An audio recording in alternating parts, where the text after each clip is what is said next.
Welcome back to Primetime News and a special welcome once again to our viewers on onespotmedia.com. Up first this evening, a warning from Prime Minister Andrew Holness that the government will not allow Port Royal to descend into chaos. This in the wake of concerns from residents that the development of a cruise ship port could bring criminals to their community. TVJ's Anthony Lugg reports.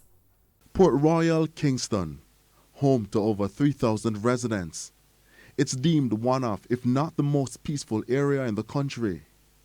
When the announcement was made that a cruise ship port was being built, it was welcomed as it's expected to bring big business to their town. Some have since been skeptical, arguing that they've been left out of the plan.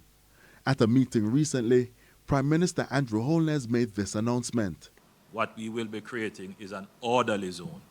And once there is order, all persons, Jamaicans, non-Jamaicans, will be able to enjoy Port Royal in its characteristic, peaceful nature. He did not address the squatting issue, which those affected have long complained about. However, he warned those in charge of the project that the national interest is of top priority.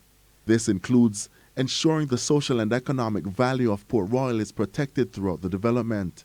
But he did not stop there. He added that the security element is of importance. So we must incorporate the security function up front. It must be clear that we are not going to create a place for chaos and mayhem where everyone from everywhere can descend and be disorderly and create a place that defeats the purpose that we were trying to achieve in the first place. So as preparation for the arrival of the first cruise ship on January 20 continues, the residents remain on edge. He sought to give some assurance. We recognize the people who inhabit the area and the rights that they have. We recognize the artifacts and buildings and other assets that are there on the ground or under the sea, and those must be protected.